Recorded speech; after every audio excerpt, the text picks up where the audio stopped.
Hola mis queridos estudiantes de cuarto medio, les habla la profesora Bárbara Jerez y nos encontramos en la asignatura de lenguaje. Este video corresponde al video de retroalimentación del desarrollo de la ficha número 7, en donde trabajamos, ¿cierto?, una reflexión sobre las decisiones humanas frente al amor. Además, les recuerdo que nos encontramos en la ficha número 7 y en la semana 10. ¿Cuál fue el objetivo que trabajamos en esta ficha? Fue reflexionar sobre situaciones en que los individuos deben decidir considerando aspectos relevantes de su realidad, a través del análisis e interpretación de una pintura y un poema. Los contenidos que trabajamos fue, cierto, la reflexión sobre las decisiones del ser humano en torno al amor. Vamos a recordar algunos de los aspectos que aprendimos. La idea fuerza de esta clase, ¿cierto?, fue que la toma de decisiones, ¿cierto?, que nosotros como seres humanos a diario nos vemos enfrentados, la toma de decisiones y en el ejercicio de nuestra libertad, siempre están involucrados elementos de nuestro contexto histórico, social, político y familiar. Y además están involucrados nuestra subjetividad, que son nuestras creencias, nuestros valores, nuestras ideologías, pensamientos, etc. Esto, ¿cierto? Esta toma de decisión que se ve involucrada por estos dos factores, también, y que nosotros a diario como seres humanos nos vemos enfrentados, también, ¿cierto?, se expresan en las manifestaciones artísticas, que es la vinculación que vamos a hacer con el trabajo de el análisis del poema y la pintura que ustedes realizaron. Y la pregunta, ¿cierto? ¿Por qué vamos a trabajar el sentimiento del amor?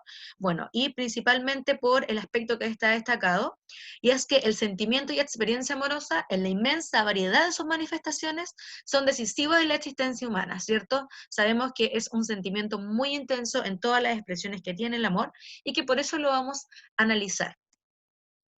Ahora te invito a poner pausa a este video para que vayas a buscar tus materiales y te prepares para que puedas anotar todos los elementos centrales y realizar de manera efectiva tu aprendizaje y tu retroalimentación. Recuerda que es importante que tomes apuntes porque es la única forma de que tú puedas mejorar tu trabajo. Recuerda que el trabajo autónomo es lo más importante para que puedas desarrollar tu aprendizaje. Así que, ahora que estás listo, comencemos. Su práctica independiente decía lo siguiente: en tu texto de lenguaje, ¿cierto?, vas a trabajar en el apartado Reflexión y comenta, que se encontraba en la página número 6. Y eran efectivamente estas 4 preguntas. Vamos con la primera. La primera decía: ¿crees que amar es una decisión libre del individuo? Primero, para responder esta pregunta, lo primero que hice, ¿cierto?, fue pensar en lo que yo entiendo primero por el concepto de amor. Me hago esta pregunta: ¿qué entiendo por el concepto de amor? ¿Cierto? Aquí, en el momento en que yo me hago esa pregunta, yo reflexiono y me doy un momento para desarrollar una definición de acuerdo a mi experiencia, a lo que yo conozco, etc.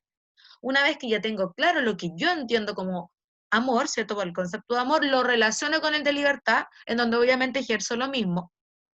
Pienso lo que yo entiendo por libertad y relaciono estas dos definiciones que tengo. Hay que tener claro que esta es una pregunta abierta y sin respuestas correctas. ¿Por qué? Porque va a importar el nivel de profundidad en tu reflexión y tu justificación. Recordemos que el objetivo de esta ficha es que ustedes reflexionaran. Y justamente este tipo de preguntas les permite a ustedes hacerse una idea de lo que ustedes entienden por amor y libertad, que son conceptos que pueden ser muy significativos en la etapa que ustedes están. Entonces, una vez que yo hice este ejercicio de reflexión, de pensar qué yo entiendo por estos conceptos, ¿cierto?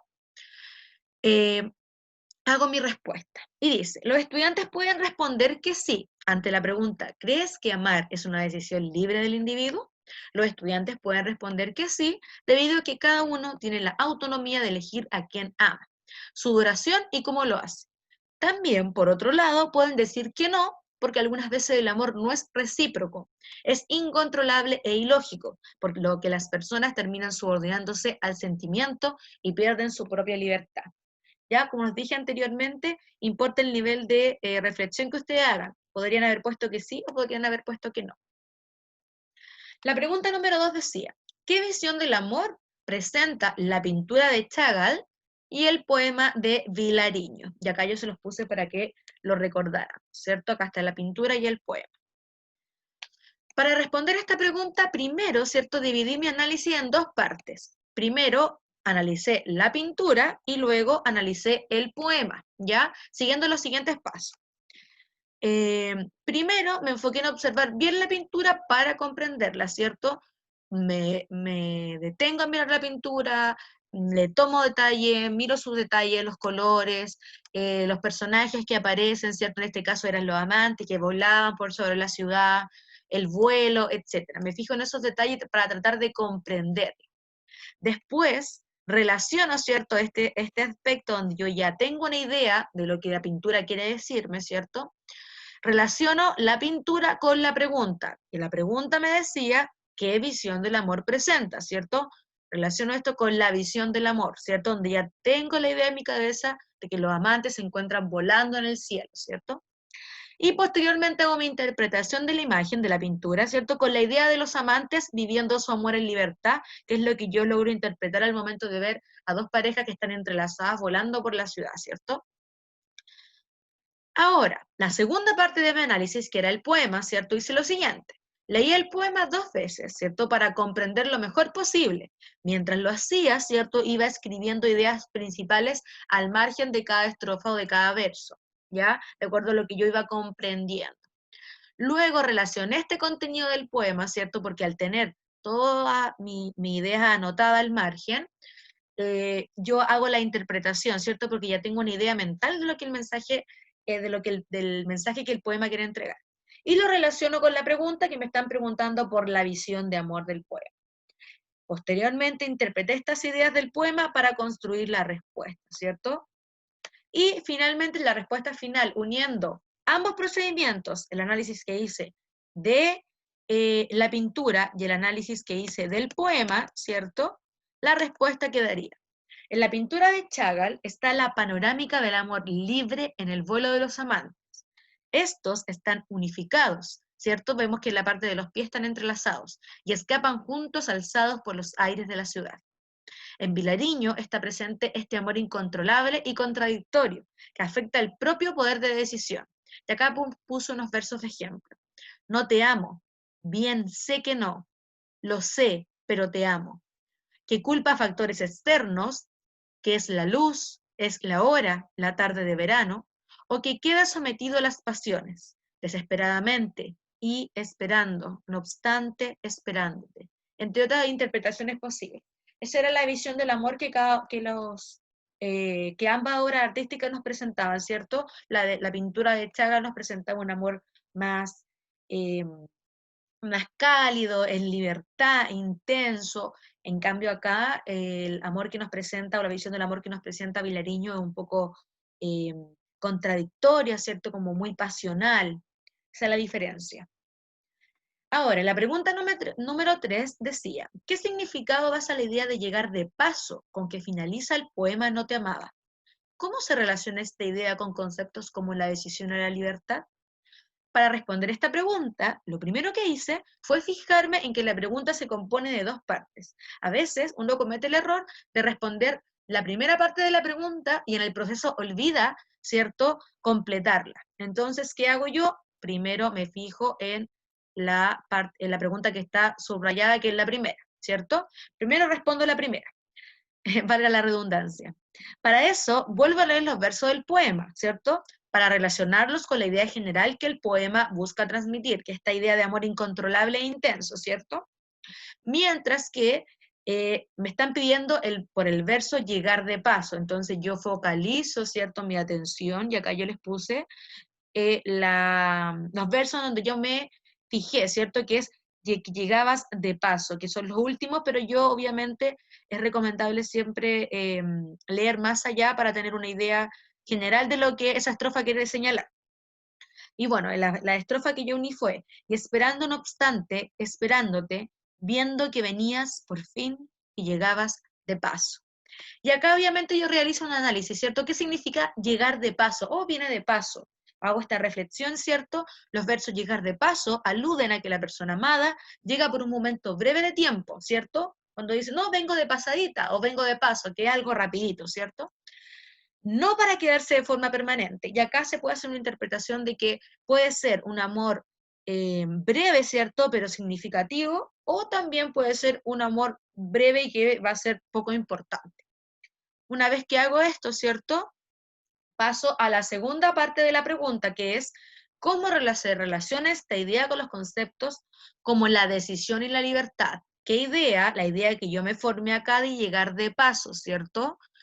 Del poema No te amaba, esta idea de que puede ser breve pero significativo o breve sin ninguna incidencia en la persona. Ya la idea de llegar de paso.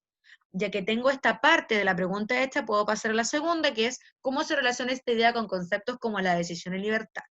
Para responder esta pregunta, relaciona esta idea de llegar de paso, amor corto pero significativo o insignificante, con los conceptos solicitados, decisión y libertad, que ustedes obviamente ya tienen una noción de lo que implican estos conceptos. Se puede relacionar, por ejemplo, con la decisión, el verso llegar de paso, en que cada persona es responsable o se hace cargo de sus actos. Y se puede relacionar con la libertad, en que las personas son libres de escoger si continuar o no una relación. Acá, como son reflexiones jóvenes, recordemos que el objetivo es que ustedes en este momento reflexionaran. O sea, ya lo hicieron en realidad. Y ustedes podrían haber puesto otra cosa, ¿cierto? Siempre y cuando tenga una vinculación con el concepto que se le está pidiendo, que hagan una vinculación visible entre la definición de estos conceptos y el llegar de paso, ¿bien? Y la respuesta quedaría: uno de los significados que le otorgo a los versos llegar de paso significa estar presente por un momento muy breve pero importante en la vida de los demás. También una estadía fugaz e insignificante, andar de un lugar o persona a otro, entre otras posibilidades. Se relaciona con la libertad de permanecer por el tiempo que cada uno quiera y el saber que esa decisión es responsabilidad de cada uno. Y ahí se han vinculado los tres aspectos de la pregunta, ¿cierto? Los versos, el significado que yo le doy a esos versos y la relación entre estos versos y el concepto de decisión y libertad. Y nos vamos ya a la última pregunta de retroalimentación que dice: ¿cómo influye la pasión y la razón en las decisiones de las personas? Y acá les pedí ejemplos de tu experiencia y de obras leídas o vistas. Para responder esta pregunta, debo considerar que es de reflexión, por lo que importa el nivel de análisis y que los ejemplos se relacionen con lo que yo estoy solicitando, ¿cierto? Ahora yo pienso, ¿cómo influye la pasión y la razón en la decisión de las personas? Pensemos que nosotros constantemente estamos en este equilibrio entre eh, pensar, ¿cierto? Y sentir. Ambos conceptos son importantes en la vida de una persona, pues hay decisiones en las que en que va a primar la pasión por sobre la razón y viceversa. No obstante, lo que se debe tener en cuenta es que toda decisión provoca consecuencias en la vida de otras personas, por lo que el camino racional o pasional producirá resultados diferentes. Un ejemplo de la razón por sobre la pasión es dejar a una persona aún amándola, pero siendo consciente, ¿cierto?, ahí utilizando la razón, que esa decisión traerá beneficios importantes. A pesar del dolor, ¿cierto?, que puede generar dejar a una persona cuando uno aún lo ama, sabiendo que esa decisión va a traer beneficio a la persona que está tomando esa decisión tan difícil. Finalmente, un ejemplo donde prima la pasión por sobre la razón es en la serie Naruto Shippuden, donde el personaje principal, a pesar de todas las adversidades que ha vivido y las constantes burlas hacia él, ¿cierto? La pasión en su corazón le ha permitido crecer y poco a poco acercarse a sus sueños. También puede haber decisiones en donde la pasión puede traer beneficios, como el ejemplo que aparece acá. Bien, jóvenes, espero que hayan logrado darse un momento, ¿cierto?, para poder reflexionar y pensar eh, respecto a estos conceptos que son tan importantes, que es el amor, el poder de decisión, ¿cierto?, sobre todo en el proceso que ustedes están pasando. De corazón, espero que hayan podido realizar la ficha de manera exitosa. Les mando un abrazo gigante, los quiero mucho y que tengan un excelente día. Se despide con muchos cariños su profesora Bárbara Jerez. Adiós.